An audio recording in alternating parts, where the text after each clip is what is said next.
आंध्र प्रदेश के कई जिलों में इन दिनों भारी बारिश हो रही है, जिसके चलते कई हादसे भी हुए हैं। कहीं लैंडस्लाइड ने भारी तबाही मचाई है तो कहीं लोग पानी में बह गए। लगातार बारिश की वजह से आंध्र प्रदेश के कई जिलों में हालात बेहद खराब हैं। रिहायशी इलाकों में पानी तेजी के साथ भर रहा है। तस्वीरें आंध्र प्रदेश की विजयवाड़ा की है, जहां पर पानी ने पूरी कॉलोनी को ही अपने आगोश में ले लिया। इसी बीच पानी के तेज प्रवाह में बहते हुए दो युवक इस इलाके में पहुंचे। जैसे ही लोगों ने इन्हें देखा, इनकी मदद के लिए आगे बढ़े। वहां मौजूद कुछ लोगों ने एक युवक को तो पकड़ लिया, लेकिन दूसरे युवक को पकड़ा नहीं जा सका। वो पानी के तेज बहाव के साथ बह गया, लेकिन उस युवक को पकड़ने की कोशिश में देखिए किस तरह से मदद के लिए आगे बढ़ा ये युवक ही पानी में बहने लगा। गनीमत रही कि आगे एक पेड़ था, जिसे पकड़कर इस युवक ने अपनी जान बचाई। फिर रस्सी के सहारे इस युवक को पानी से बाहर निकाला गया। आंध्र प्रदेश के कई जिलों में इन दिनों इसी तरह के हालात बने हुए हैं। अब विजयवाड़ा में ही बाढ़ बारिश से तबाही की एक दूसरी तस्वीर देखिए। यहां मोगल राजपुरम इलाके में लैंडस्लाइड की चपेट में आने से 4 लोगों की मौत हो गई। घरों के ऊपर पहाड़ का मलबा गिरने से इन लोगों की जान चली गई। सीएम नायडू ने हादसे पर संवेदना व्यक्त करते हुए मृतकों के परिवारों को 5 लाख का मुआवजा देने का ऐलान किया। वहीं गुजरात की बात करें तो गुजरात में एक बार फिर बारिश का अलर्ट जारी हुआ है। गुजरात में इस पूरे हफ्ते बारिश लोगों की परेशानी बढ़ा सकती है। देखिए रिपोर्ट। गुजरात में भारी बारिश के चलते इस बार भारी नुकसान हुआ है। भारी बारिश के चलते राज्य की नदियों में ऐसा उफान आया कि रिहायशी इलाकों में बाढ़ आ गई। घर तैरते हुए नजर आ रहे हैं। कई जगह बाढ़ का पानी भी कम हुआ है, लेकिन अभी भी कई इलाके हैं जहां पर पानी उतरने का लोग इंतजार कर रहे हैं। प्रशासन लोगों को जल भराव की मुसीबत से निजात दिलाने में जुटा है। सूरत में अभी भी नदियां उफान पर हैं। बारिश होने पर लोगों की परेशानी और बढ़ जाती है। मौसम विभाग का अनुमान है कि गुजरात में एक बार फिर भारी बारिश का दौर शुरू होने जा रहा है। मौसम विभाग ने अलर्ट जारी करते हुए आगाह किया कि इस पूरे हफ्ते गुजरात में बारिश का दौर जारी रहेगा। अगले 3 दिन कई जिलों में बारिश का ऑरेंज और येलो अलर्ट है। वहीं तटीय इलाकों में भारी बारिश का अलर्ट है। कल भरूच और नर्मदा जिलों में भारी बारिश हो सकती है। 3 और 4 सितंबर को पूर्वी सौराष्ट्र, मध्य गुजरात और दक्षिण गुजरात में और 5 सितंबर को उत्तरी गुजरात और कच्छ में भारी बारिश हो सकती है। गुजरात में भारी बारिश और बाढ़ ने लोगों की कई तरह की मुसीबतें बढ़ा दी हैं। घर तो डूबे ही हैं, खाने पीने के लिए मुसीबतों का सामना करना पड़ रहा है। वडोदरा में बाढ़ का पानी उतरना शुरू हो चुका है और इसके बाद जब लोग अपने घरों में पहुंचे, कुछ इस तरह का मंजर देखने को मिला। कच्चे मकानों की हालत अब रहने लायक नहीं रह गई है। घरों में रखा सामान खराब हो चुका है। देखिए किस तरह से बारिश में भीगी अपनी किताबों को बच्चे फुटपाथ पर सुखाते हुए नजर आ रहे हैं।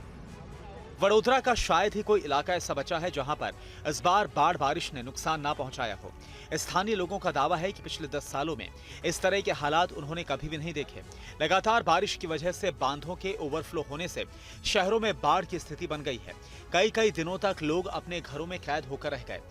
1 सप्ताह से ज्यादा समय से गुजरात में जारी बारिश के बाद बड़े पैमाने पर खेतों में फसलें बर्बाद हो गई हैं और सड़कों पर पानी भर गया है और गाड़ियों की आवाजाही भी ठप हो गई है। इसका असर ये हुआ कि बाजार में सब्जियों की आवक घट गई है और इसके बाद दाम आसमान छू रहे हैं। अहमदाबाद शहर की सब्जी मंडियों में हर सब्जी की कीमत दोगुनी से ज्यादा हो गई है। और वहीं अमेरिका की बात की जाए तो अमेरिका के न्यूयॉर्क शहर में भारी बारिश के बाद बड़ी तबाही की तस्वीरें सामने आई हैं। पानी के बहाव के आगे जो भी आया सब कुछ अपने साथ बहा कर ले गया।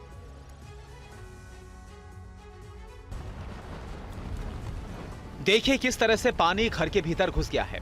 पानी का स्तर धीरे धीरे बढ़ रहा है और देखते ही देखते इसका प्रवाह काफी तेज हो गया और जो कुछ भी सामने आया उसे बहा ले गया। ये तस्वीरें अमेरिका के प्रमुख शहर न्यूयॉर्क की है, जहां बारिश और बाढ़ से हाहाकार मच गया है। न्यूयॉर्क में मूसलाधार बारिश से बाढ़ जैसे हालात हैं। इस तरह से लोगों के घरों में पानी घुस रहा है।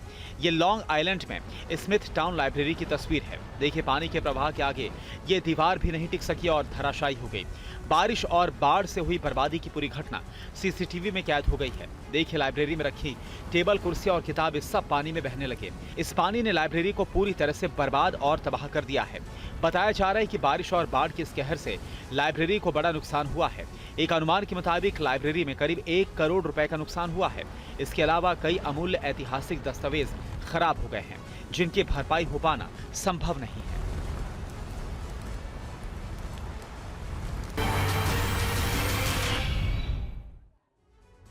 और इस वक्त एक अहम खबर आ रही है। इंडिगो फ्लाइट में बम की धमकी मिली है। नागपुर में फ्लाइट की इमरजेंसी लैंडिंग कराई गई है।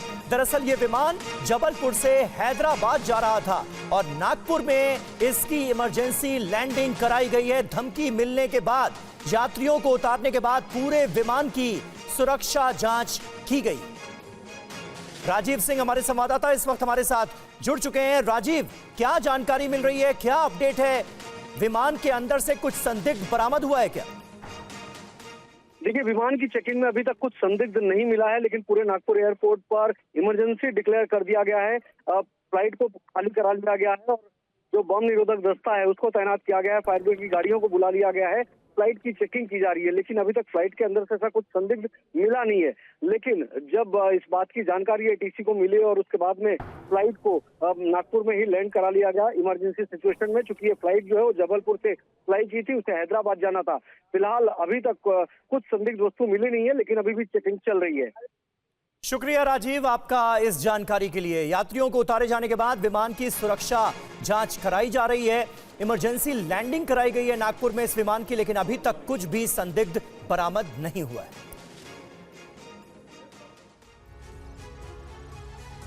आगे बढ़ते हैं। जेडीयू के वरिष्ठ नेता केसी त्यागी ने पार्टी के राष्ट्रीय प्रवक्ता पद से इस्तीफा दे दिया है। त्यागी के इस्तीफे के बाद राजीव रंजन को जेडीयू का नया राष्ट्रीय प्रवक्ता नियुक्त किया गया है। केसी त्यागी का इस्तीफा और जेडीयू में हुए बदलाव को अंदरूनी कलह से जोड़कर देखा जा रहा है। कहा जा रहा है कि केसी त्यागी ने कई मुद्दों पर पार्टी लाइन से हटकर बयान दिया था, जिससे पार्टी नाराज थी, इसलिए उनकी जगह नई नियुक्ति की गई है। जेडीयू महासचिव आफाक अहमद खान ने आज एक पत्र जारी कर इस बदलाव की जानकारी दी। इस बीच केसी त्यागी का नीतीश को लिखा पत्र भी सामने आया है, जिसमें लिखा है, माननीय नीतीश जी, मुझे पुनः पार्टी का पदाधिकारी मनोनीत करने का धन्यवाद। आपसे अनुरोध है कि अन्य अतिरिक्त कार्यों में संलग्न रहने के कारण मैं पार्टी के प्रवक्ता पद के साथ न्याय नहीं कर पा रहा हूं, लिहाजा आप मुझे इस जिम्मेदारी से मुक्त करने का कष्ट करें। वहीं राजीव रंजन ने नई जिम्मेदारी मिलने पर नीतीश का आभार जताया है। एक सामान्य कार्यकर्ता के तौर पर जो भी पार्टी ने जिम्मेदारी दी है, मैंने उसकी ईमानदारी के साथ उन जिम्मेदारियों को पूरा करने का काम किया है।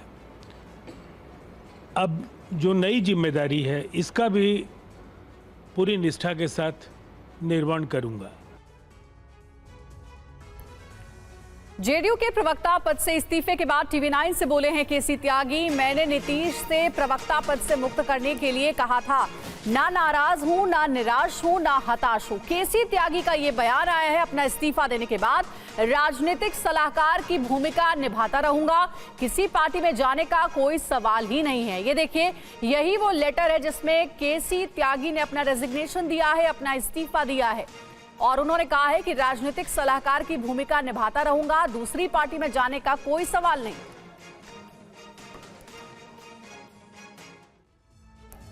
और वहीं केसी त्यागी के इस्तीफे पर जेडीयू के कार्यकारी अध्यक्ष संजय कुमार झा ने क्या कहा, आरजेडी नेता मनोज कुमार झा ने क्या प्रतिक्रिया दी इस पूरे मामले पर, यह भी आपको सुनाते हैं। केसी त्यागी जी ने अपने व्यस्तता के कारण प्रवक्ता पद से इस्तीफा दिया है। उन्होंने माननीय मुख्यमंत्री और राष्ट्रीय अध्यक्ष जी को पत्र लिखा है और बात भी किया है कि उनका पास समय की कमी है, इसलिए मेरा टिप्पणी करना उचित नहीं होगा। एक दल का आंतरिक मामला है, त्यागी जी ने निजी कारणों से दिया, लेकिन इतना तो मैं जानता हूं कि उनके साथ काम भी किया है कई फोरम पर, खास करके पैलेस्टीनियन फोरम पे हम लोग साथ मिलते रहे हैं। हमारा एक सा स्टैंड है, ये हमारी पार्टी का स्टैंड है और लगभग कमोबेश वो वही चीज़ें बोलते हैं इन मुद्दों पर जो गांधी नेहरू के टाइम से या लोहिया जी का विचार था। अब अगर उससे किसी को गुरेज हुआ हो, मैं उसमें तह में नहीं जाना चाहता, लेकिन एब्सोल्युटली अगर निजी कारणों से वो दिया तो उनका वो फैसला। और आरजेडी प्रवक्ता मृत्युंजय तिवारी ने कहा है कि केसी त्यागी के इस्तीफे के बाद जेडीयू में भगदड़ मचने वाली है। केसी त्यागी जी वरिष्ठ समाजवादी नेता रहे हैं, बेबाकी से बोलने के लिए जाने जाते हैं और वो अगर उन्होंने त्याग पत्र दिया है कहीं न कहीं दुखी मन से उन्होंने दिया है। अब इस पार्टी की विचारधारा जेडीयू की विचारधारा तार तार हो चुकी है। अब जेडीयू में कोई रहना नहीं चाहता, पुराने जो भी लोग हैं सब साथ छोड़कर जाएंगे और आने वाले दिनों में भादो महीने के बाद भगदड़ जेडीयू में मचने वाली है। केसी त्यागी जी वहाँ अपमानित महसूस कर रहे होंगे, उनको बोलने पर रोक लगाई जा रही थी, वो सच बात बोल रहे थे, अपने ही सरकार को आईना दिखा रहे थे, इसलिए उनको त्याग पत्र देने के लिए मजबूर किया गया है। इसलिए जेडीयू में भारी भगदड़ मचना है, आपस में ही सिर फुटौल हो रहा है। एक दूसरे को नीचा दिखाने का प्रयास आपस में नेता कर रहे हैं, एक दूसरे के खिलाफ गंभीर और संगीन आरोप लगा रहे हैं। अब जेडीयू बहुत ही बुरे संक्रमण काल से गुजर रही है, जेडीयू के अस्तित्व पर ही खतरा मंडरा रहा है। आरक्षण और जातीय जनगणना की मांग पर आरजेडी का धरना सामने आया है।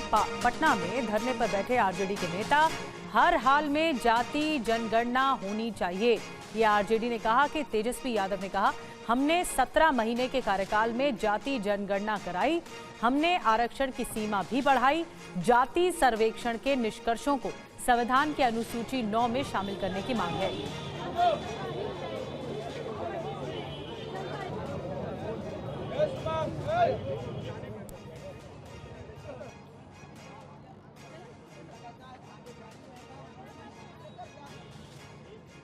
आपको एक बात समझना पड़ेगा कि हम भी लोग 17 महीने में आए तभी ना जाति आधारित गणना हुई, तभी ना आरक्षण की सीमा बढ़ाई गई।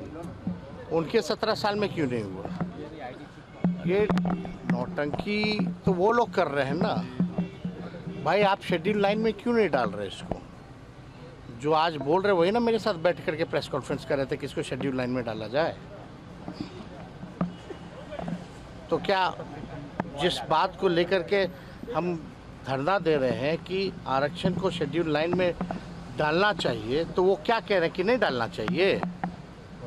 अगर सहमत है तो करवाएं ना भाई। सत्ता में तो वही लोग बैठे हुए,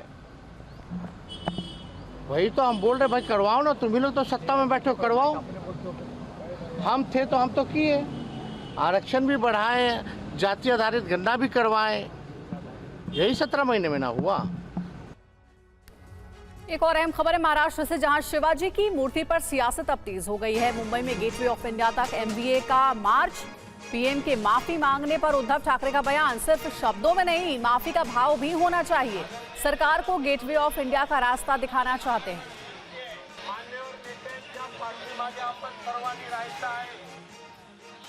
आज आपल्या मनातला संताप व्यक्त करण्यासाठी आपण हे जे काही ठिकाण निवडलेलं आहे, छत्रपती शिवाजी महाराज आहेत आणि गेटवे ऑफ इंडिया म्हणजे आपल्या देशाचं प्रवेशद्वार, आज याच इथे छत्रपती शिवाजी महाराजांच्या साक्षीने हे जे शिवद्रोही सरकार आपल्या महाराष्ट्रामध्ये बेकायदेशीररित्या घटनाबाह्य पद्धतीने बसलेलं आहे, त्यांना आपण सांगितलं पाहिजे की गेट आउट ऑफ इंडिया,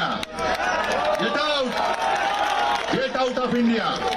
आणि म्हणूनच आम्ही इथे जमलेलो आहोत। 4 दिवसापूर्वी किंवा परवाच देशाचे पंतप्रधान आले आणि माफी मागितली।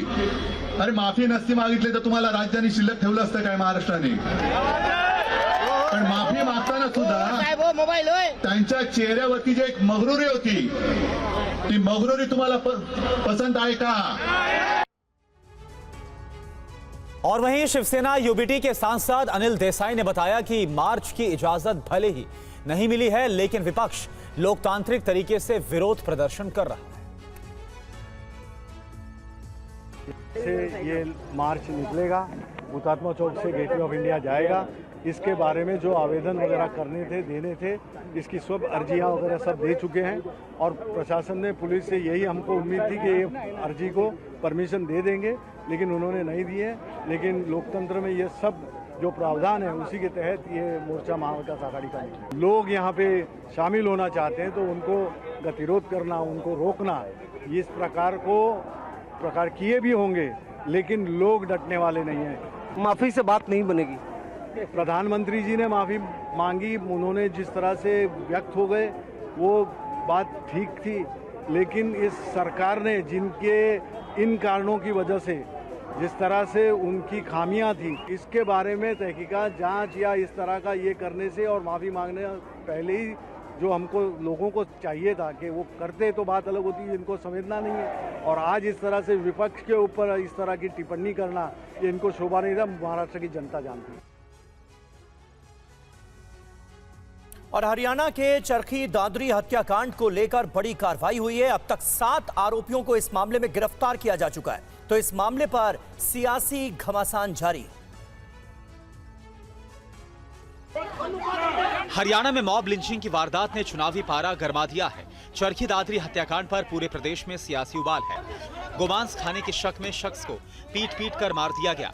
इस मामले में अभी तक 7 लोगों को गिरफ्तार किया गया है। इन आरोपियों में 2 नाबालिग हैं। इन नाबालिगों को फरीदाबाद सुधार गृह भेजा गया है। इस मुद्दे पर विपक्ष अब नायब सरकार को घेर रहा है, तो सीएम नायब सिंह सैनी ने कहा कि घटना दुर्भाग्यपूर्ण है। लोगों के मन में गौमाता के लिए आस्था है, इसी वजह से ऐसी घटना हुई।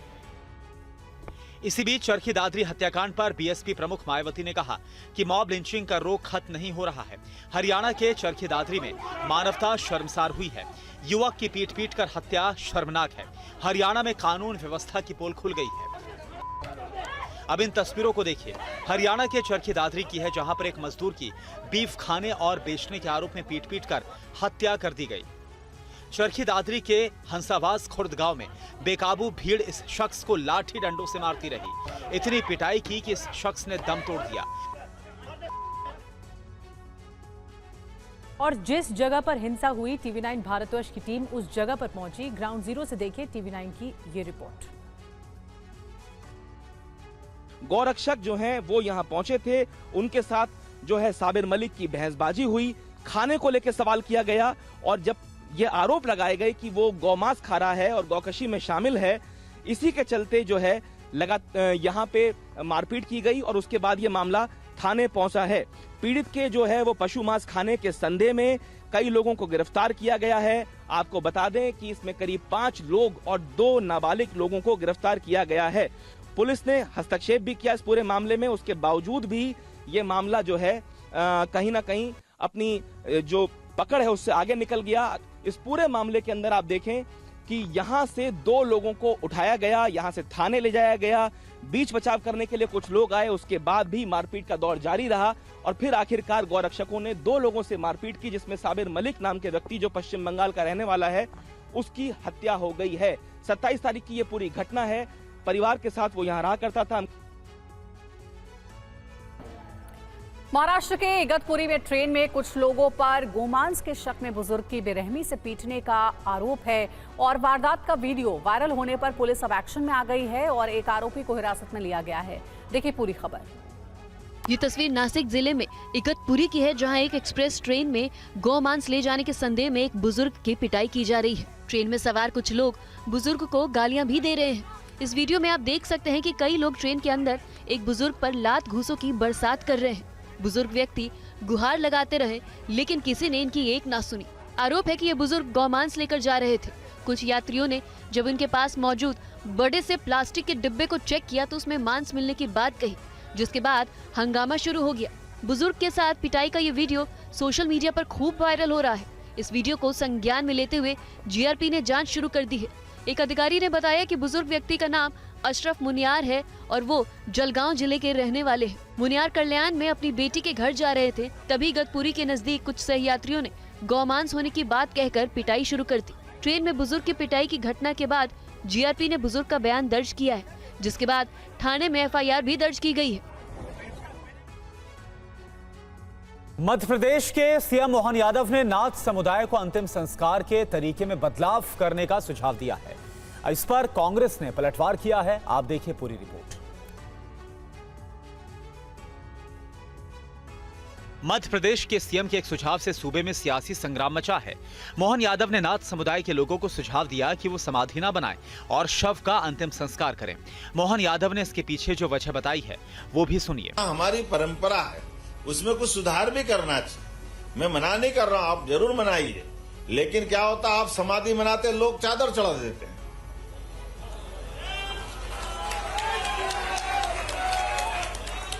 तो हमारे पास एक संकट हो जाता है, पुरखे हमारे और चढ़ा कोई और गया। कांग्रेस ने मोहन यादव के सुझाव को हास्यास्पद बताया। कांग्रेस नेता जीतू पटवारी ने सोशल मीडिया के जरिए सीएम पर हमला किया और कहा कि मोहन यादव ने अब नाथ समुदाय को शव के अंतिम संस्कार करने के तरीके में सुधार का सुझाव दिया है। मोहन जी, नागरिक अधिकार और धार्मिक स्वतंत्रता संविधान प्रदत्त है। यदि सच में कुछ कहना करना चाहते हैं तो नाथ समुदाय को शिक्षित बनाने में सहयोगी बने, विकास की मुख्य धारा में लाने के लिए मदद करें। और बीजेपी दिल्ली विधानसभा चुनाव की तैयारियों में जुट गई है। पार्टी नेता एक तरफ आम आदमी पार्टी के खिलाफ लामबंद हैं तो दूसरी ओर आम लोगों की समस्याएं भी सुन रहे हैं। बीजेपी सांसद बांसुरी स्वराज ने इंदिरा कैंप और वाल्मीकि बस्ती का दौरा किया। टीवी 9 से बातचीत में उन्होंने क्या कहा, सुनिए। एक दशक से यहाँ पर आम आदमी पार्टी की सरकार है। खासकर हम आए हैं मालवीय नगर विधानसभा में, इंदिरा कैंप और वाल्मीकि कैंप में। आप देखिए यहाँ पर विधायक सोमनाथ भारती जी आम आदमी पार्टी के हैं, केजरीवाल जी की सरकार है, मुख्यमंत्री केजरीवाल जी है। सड़क, पानी, बिजली और सीवेज, ये तीनों का तीनों केजरीवाल सरकार के नीचे आया। लेकिन यहाँ पर जहाँ पर झूठा वादा करा गया था पाइपों से पानी पहुँचाने का, यहाँ पे 3 बस्तियों के बीच में एक नल है, केवल एक नल, उसमें भी पानी आता ही नहीं। जब आता है तो गंदा पानी आता है जिसमें सीवेज का पानी है। मुफ्त पानी के अपने बड़े बड़े वादे करे थे, अरे मुफ्त पानी छोड़िए, आप तो साफ पानी भी लोगों तक नहीं पहुँचा रहे। मुफ्त बिजली के बड़े बड़े वादे करे थे, लोग यहाँ पर अंधकार में डूबे हुए हैं। मैं पूछना चाहती हूँ, एक दशक से सोमनाथ भारती जी यहाँ पर विधायक हैं, वो क्या इतने लाचार विधायक हैं कि एक बिजली के ये खंभे नहीं हटवा सकते? यहाँ पे इतना ज्यादा हैजर्ड है, बच्चे इलेक्ट्रोक्यूट हो सकते। यहाँ के लोग मुझे कह रहे हैं कि वो उनको कह के थक गए, लेकिन उनके कान पे जूं तक नहीं रेंगती। और केरल में आरएसएस की 3 दिवसीय अखिल भारतीय समन्वय बैठक का आज दूसरा दिन है। सूत्रों के मुताबिक आज बांग्लादेश में हिंदुओं की स्थिति और देश में विपक्ष के जरिए जाति जनगणना की मांग पर चर्चा हो सकती है। इसके अलावा संघ, सरकार और बीजेपी में बेहतर कोऑर्डिनेशन पर भी चर्चा होगी। आरएसएस की अखिल भारतीय समन्वय बैठक केरल के पलक्कड़ में हो रही है। इसमें बीजेपी समेत 32 अनुषंगित संगठनों के प्रमुख पदाधिकारी शामिल हैं। इस बैठक में आज भी कई महत्वपूर्ण मुद्दों पर चर्चा हो रही है। कल बैठक के पहले दिन 4 सत्रों में चर्चा हुई। सूत्रों के मुताबिक इन समन्वय बैठक में सबसे पहले केरल के वायनाड में हुए त्रासदी पर स्वयं सेवकों की ओर से किए गए सेवा और राहत कार्यों के बारे में रिपोर्ट पेश किया गया। दूसरे सत्र में संघ और उसके अनुषंगिक संगठनों के साथ संगठनात्मक मुद्दों पर चर्चा की गई। तीसरे सत्र में राष्ट्रीय महत्व के मुद्दे पर चर्चा हुई। बंगाल के हालात पर विस्तृत जानकारी दी गई। कोलकाता में महिला डॉक्टर के साथ रेप और हत्या के बाद हिंसा पर भी चर्चा हुई। चौथे सत्र में पंजाब को लेकर खास बातचीत हुई।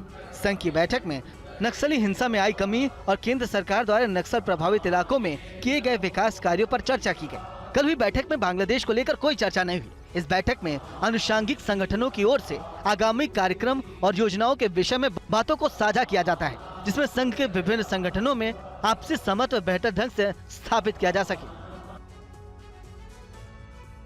दिल्ली कांग्रेस स्क्रीनिंग कमेटी की बैठक में पूर्व सीएम हुड्डा के प्रस्ताव पर बहस और हंगामा हुआ। हरियाणा के कांग्रेस प्रभारी दीपक बाबरिया ने हुड्डा के प्रस्ताव का विरोध किया है। देखिए कांग्रेस स्क्रीनिंग कमेटी से एक्सक्लूसिव खबर।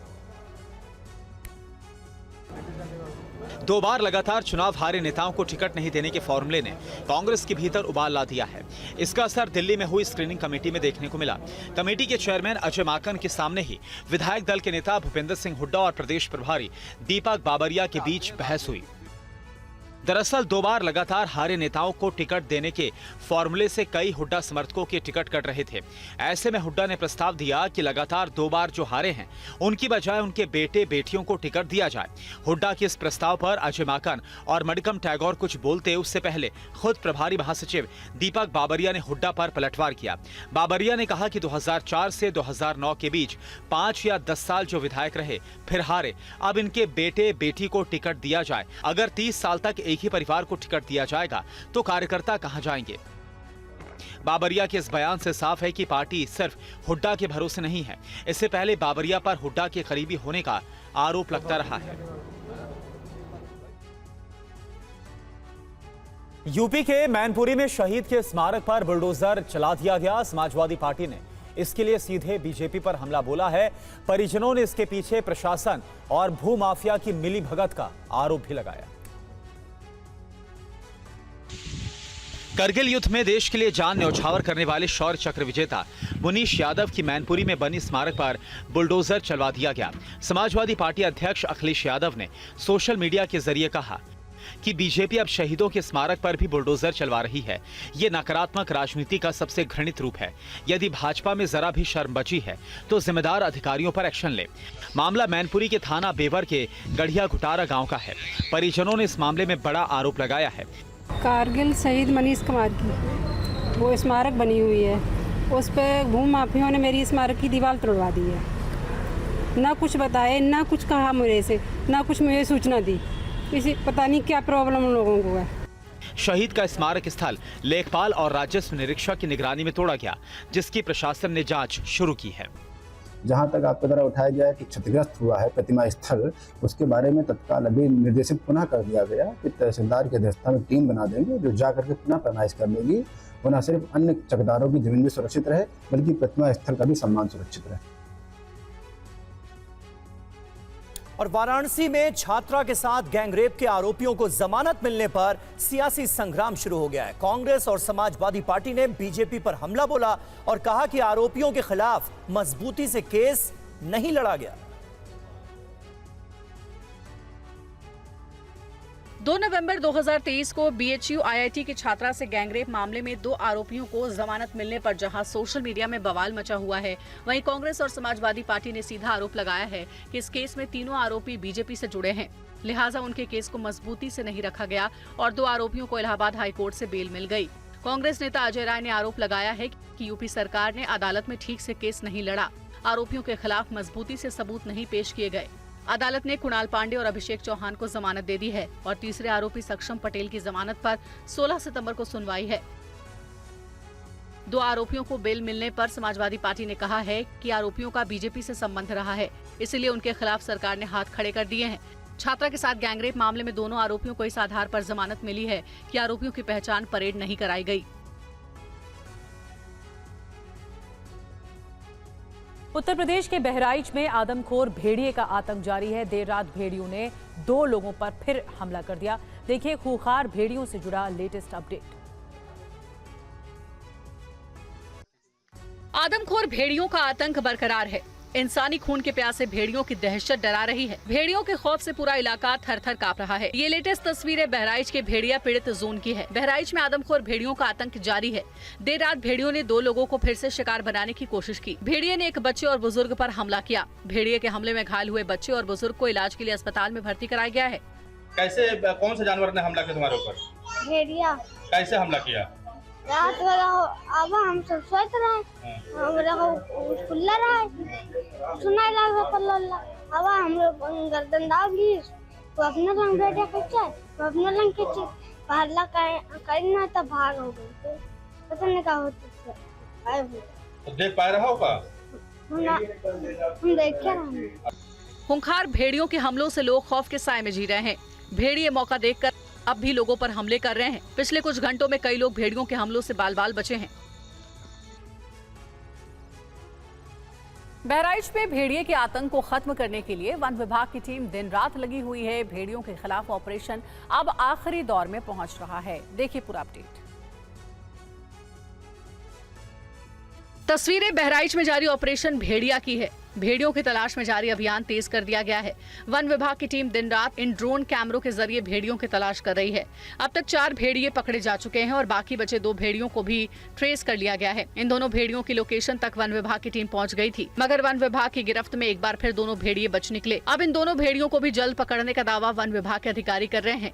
ओवरऑल अपडेट ये है कि अभी तक हम 4 भेड़िए पकड़ चुके हैं और आज हम लोगों ने उसको लोकेट किया था, उसको घेरा भी था, बट अनफॉर्चुनेटली ये जो 2 भेड़िए थे वो स्लिप करके निकल गए। लेकिन ड्रोन्स लगातार निगरानी कर रहे हैं और उसको देख रहे हैं कि कहाँ पे वो हो सकता है। टीम्स हमारी लगी हुई है। जहां वन विभाग के अधिकारी दावा कर रहे हैं कि इलाके में सिर्फ 6 भेड़िए ही मौजूद हैं, तो वहीं स्थानीय लोगों का दावा है कि भेड़ियों की संख्या इससे कहीं ज्यादा है। बहराइच में 37 गाँव के लोग इन दिनों खौफ के साए में जी रहे हैं। इन 37 गाँव में अब तक 9 लोगों की मौत भेड़ियों के हमलों में जा चुकी है। वन विभाग की टीम लोगों से अपील कर रही है कि वो अपने बच्चों को अपने साथ ही रखे और घर के दरवाजों को बंद रखे। और वहीं यूपी के बाराबंकी में तेंदुआ देखे जाने के बाद गांव वाले डरे हुए हैं। तराई क्षेत्र में तेंदुए की दहशत से ग्रामीण घर में दुबके हुए हैं। आप देखिए पूरी खबर। पिंजरा तैयार है, खूंखार जानवर की तलाश है, सर्च ऑपरेशन जारी है। तस्वीरें यूपी के बाराबंकी में तेंदुआ देखे जाने की बात की है। तेंदुए की वजह से गांव वाले डरे हुए हैं। तराई क्षेत्र में तेंदुए की दहशत से ग्रामीण घरों में दुबके हुए हैं। लगातार पिछले कई दिनों से तेंदुआ देखे जाने से हड़कंप मचा हुआ है। गाँव वालों का कहना है कि तेंदुआ के पैरों के निशान खेतों में देखे गए हैं। खेत में आ रहा था तो हम देखे सुबह। अच्छा, क्या देखा, क्या नजर आया आपको? चीता था वो, मतलब बिंदी थी या बिंदी वाला था? फिर हम लोग देखे, वो वीडियो बनाने की कोशिश की, तब तक के वो घर में चला गया। गांव वालों की सूचना पर वन विभाग के अधिकारी और कर्मचारी पुलिस बल के साथ गांव में कॉम्बिंग ऑपरेशन में लगे हैं। गांव में कई जगह तेंदुए को पकड़ने के लिए पिंजरे भी लगाए गए हैं। हालांकि अभी तक तेंदुए को पकड़ने में कामयाबी नहीं मिली है। वन विभाग के अधिकारी गांव वालों से तेंदुए को लेकर जानकारी ले रहे हैं। गांव में लगातार वन विभाग ऑपरेशन तेंदुआ की निगरानी कर रहे हैं। कोई जरूरत नहीं है, हमारा सारा स्टाफ लगा हुआ है। कुछ सावधानियां बरतनी होती हैं जो उनको बताया भी जा रहा है। तो जागरूक रहने की जरूरत है, सावधान रहने की जरूरत है। संभावना है कि जानवर खुद ही चला जाएगा, नहीं चला जाएगा तो उसके आगे हम लोग कोई कार्रवाई करेंगे। और वहीं उत्तर प्रदेश के लखीमपुर खीरी में लोगों में बाघ का खौफ छाया हुआ है। रात भर गांव वाले हाथों में मशाल लेकर पहरा देने के लिए मजबूर हैं। देखिए पूरी खबर। तस्वीरें लखीमपुर खीरी के इमलिया गांव की हैं। इस इलाके में बाघ दिखे जाने के बाद लोगों की नींद उड़ गई है। वन विभाग की टीम गांव में पहुंची हुई है। जिस बाघ को गांव वालों ने देखने का दावा किया है, उसकी तस्वीरें भी कैमरे में कैप्चर हुई। अब पिंजरे की इन तस्वीरों को देखिए। बाघ पर शिकंजा कसने के लिए वन विभाग की टीमें पिंजरा लेकर गांव में पहुंची हुई। इस बीच पिंजरे में वन विभाग का ही कर्मी कैद हो गया। पिंजरे में चेक करने के दौरान वनकर्मी इसमें फंस गया। पिंजरा लॉक हो जाने के बाद फंसे वनकर्मी को निकालने के लिए काफी मशक्कत करनी पड़ी। करीब 1 घंटे की मशक्कत के बाद पिंजरे को तोड़कर वनकर्मी को निकाला गया। ये संभाल रहे हैं, पिंजरा संभाल रहे हैं। खुल नहीं रहा है, आप कब से फंसे इसमें? दरअसल लखीमपुर खीरी के गांव में बाघ को पकड़ने के लिए जगह जगह पिंजरा लगाया गया है। वन विभाग की टीम लगातार कॉम्बिंग कर रही है। खेतों में बाघ के पैर के निशान देखे गए हैं। जहां बाघ पानी पीने पहुंचता था, वहां भी पिंजरा लगाया गया है। और यूपी के लखीमपुर खीरी में बाघ की एक और तस्वीर कैमरे में कैद हुई है। आज तड़के करीब 4 बजे कैमरे में कैद हुआ बाघ। बाघ को पकड़ने में लगी है वन विभाग की टीम।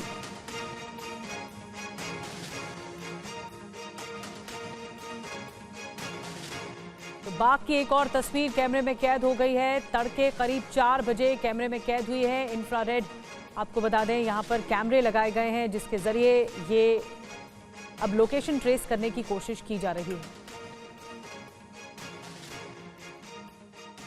TV9 भारतवर्ष से बोले केंद्रीय कृषि मंत्री शिवराज सिंह चौहान। महिला होने के बावजूद ममता बनर्जी के मन में संवेदना नहीं है।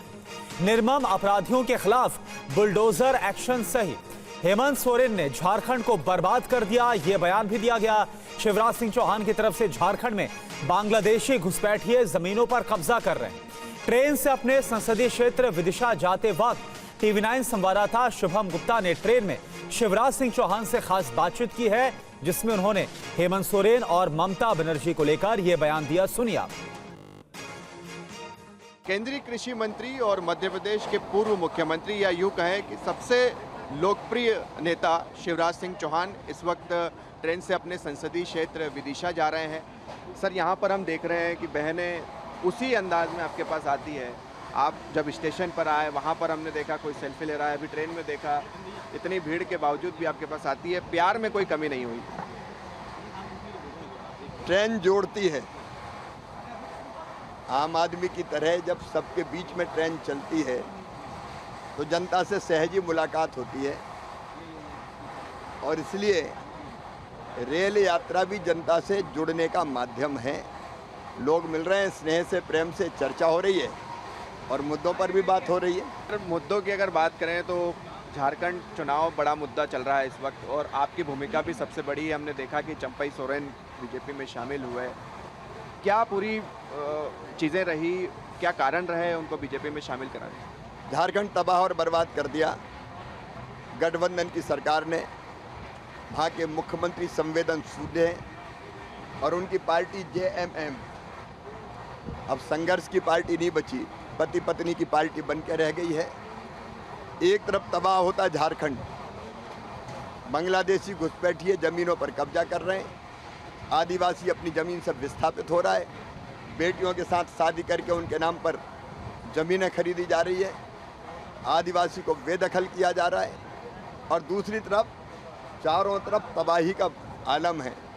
और वैसे में जिस ढंग का व्यवहार किया चंपई सोरेन जी के साथ, वो उनकी पिता के साथी है। JMM के को खड़ा करने में और झारखंड राज्य की स्थापना में उनका अतुलनीय योगदान है। वो गहरी समझ वाले क्रांतिकारी नेता हैं। उनको मुख्यमंत्री रहते हुए नियुक्ति पत्र नहीं बांटने दिया, उनने लिखा है। उनके कार्यक्रम कैंसिल करा दिए गए, मुख्यमंत्री से बिना पूछे विधायक दल की बैठक रखी गई। तो जिस ढंग से उनको अपमानित किया गया, वो भी दर्द उनके मन में था और झारखंड की तबाही से वो चिंतित और परेशान थे, इसलिए उनने भारतीय जनता पार्टी में आने का फैसला किया। पश्चिम बंगाल में जो सर दर्दनाक घटना हुई है एक डॉक्टर के साथ, हर कोई उससे दुखी है। महामहिम राष्ट्रपति ने भी उस पर अपना दुख व्यक्त किया है और जो पूरी पॉलिटिक्स अब इसके पीछे हो रही है, इसको लेकर क्या कहेंगे? सारा देश चिंतित है, सबके मन दुखी भी है, व्यथित भी है और देश आक्रोशित भी है।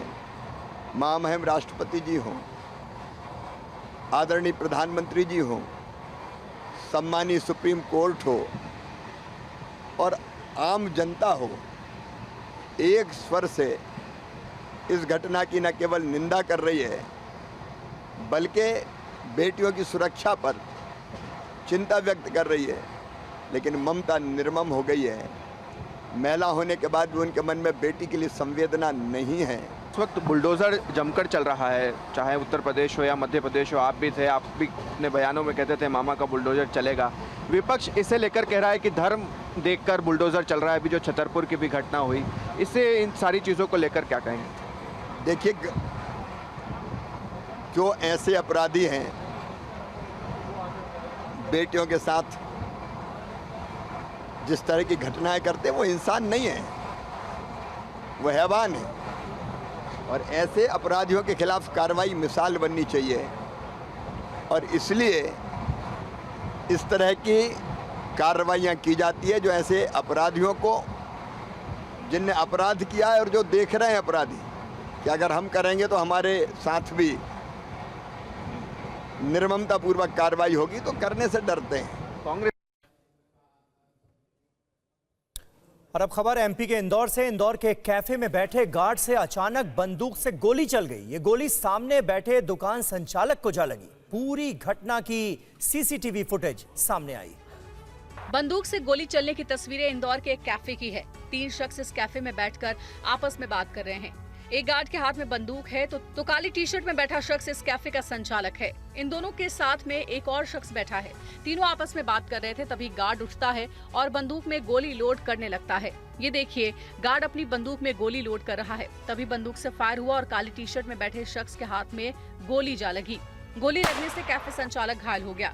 इस बीच गार्ड ने बंदूक फेंककर कैफे संचालक के हाथ को देखा और फिर तीनों युवक अस्पताल के लिए चल दिए। कैफे संचालक के हाथ में गोली लगने से गंभीर घाव हुआ है। ये मामला इंदौर के MIG थाना क्षेत्र का है, जहां सुरक्षा गार्ड ने बंदूक से फायर किया।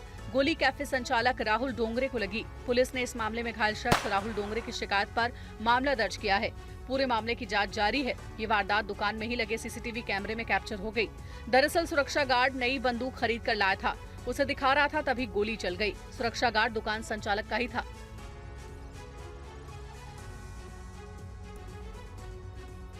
रिकवरी एजेंट्स की दादागिरी पर सुप्रीम कोर्ट ने बड़ा फैसला दिया है। सुप्रीम कोर्ट ने तल्ख टिप्पणी करते हुए कहा कि लोन वसूलने वाले रिकवरी एजेंट गुंडों के गिरोह लगते हैं। पूरी खबर दिखाते हैं आपको। एक शख्स ने बैंक से लोन लेकर बस खरीदी थी, लेकिन कुछ दिन बाद किसी वजह से ये शख्स कुछ किस्तों का भुगतान नहीं कर पाया। इसके चलते बैंक एजेंट ने उसे परेशान किया और बस को भी जब्त कर लिया। इस पूरे मामले को लेकर सुप्रीम कोर्ट ने बड़ा फैसला सुनाया है। इसको लेकर देवाशीष बी राय चौधरी ने सुप्रीम कोर्ट में याचिका दायर की थी। याचिका की सुनवाई करते हुए पीठ ने इसे अनुचित मानते हुए मुआवजे की रकम तय कर रिकवर एजेंट से इसकी वसूली का आदेश दिया है। ऑनरेबल कोर्ट ने ये कहा कि इंटरिम कंपनसेशन जो हाई कोर्ट ने अवार्ड किया था उसमें सुप्रीम कोर्ट ने तो इंटरफेयर नहीं किया, लेकिन बैंक को ये छूट दे दी कि वो जितनी भी रिकवरी उनसे करी जाएगी बोरोवर के द्वारा कंपनसेशन की, वो कंपनसेशन रिकवरी एजेंट से वो रिकवर कर सकते हैं। सुप्रीम कोर्ट ने कहा कि बैंकों का लोन वसूलने वाली संस्थाएं गुंडों का गिरोह मालूम पड़ती हैं। ये संस्थाएं ताकत से लोन धारकों को टॉर्चर करती हैं। उम्मीद है कि नए जजमेंट के बाद अब कुछ इस पे बैंक भी अब सख्त कार्रवाई करेंगे और रिकवरी एजेंट पे कानूनी तौर पे अब थोड़ी बंदिशें लगेंगी। मेडिकल साइंस को सरल और सहज भाषा में पेश करने के लिए दिल्ली में डॉक्टर्स की एक संगोष्ठी हुई, जिसमें पिछले 7 साल से डॉक्टर पंकज अग्रवाल देश के अलग अलग अस्पतालों के प्रोफेसर्स और फैकल्टी को इस मुहिम से जोड़ने की कोशिश कर रहे हैं। देखिए मेडिकल साइंस में बड़ा बदलाव लाने वाली मुहिम कैसे आगे बढ़ रही है। मेडिकल साइंस की पढ़ाई से जुड़े ज्यादातर कोर्स मटेरियल आज इंग्लिश में ही मिलते हैं, लेकिन अब मेडिकल साइंस की पढ़ाई या उससे जुड़े कंटेंट हिंदी में भी मिल रहे हैं। मेडिकल साइंस की पढ़ाई को आसान बनाने के लिए देश के जाने माने चिकित्सक एवं हार्मोन रोग विशेषज्ञ डॉक्टर पंकज अग्रवाल ने बड़ी मुहिम शुरू की है। तो हमारा उद्देश्य ये है कि हम जो ज्ञान जिस रूप में हमारे समक्ष प्रस्तुत किया गया है, उपलब्ध है, उस ज्ञान को हम अपनी सरल भाषा में और सरल करके बच्चों के सम्मुख रखें, जिससे कि वो उसको सरलता से समझ पाएं। उससे वो बेहतर, अगर मेडिकल साइंस की क्षेत्र में बात करें तो बेहतर चिकित्सक के रूप में प्रतिष्ठित हो। इसके लिए एक संस्था मेडिकल कॉन्सेप्ट इन हिंदी यानी MCH का गठन किया गया है। साउथ इंडिया में अभी भी लैंग्वेज का बहुत वो है, यही वजह है कि अभी भी बहुत सारी बुक्स इंग्लिश में ही हैं, हिंदी में नहीं आ पाई। लेकिन अगर ये प्रयास शुरू हुआ है तो डेफिनेटली एक दिन सारी बुक और सारा साहित्य, सारे सिद्धांत सब इसमें आएंगे। इसके अलावा क्लिनिकल ट्रेनिंग प्रोग्राम और सर्टिफिकेट कोर्सेज भी सरल हिंदी भाषा में मिलने लगे हैं। और वायनाड की त्रासदी पर राहुल गांधी का बयान, दुखद भूस्खलन से हुई तबाही से उबर रहा है वायनाड, सभी समुदाय और संगठन मिलकर काम कर रहे हैं, अभी भी बहुत कुछ किया जाना बाकी है केरल के वायनाड में, ये लिखा है राहुल गांधी ने।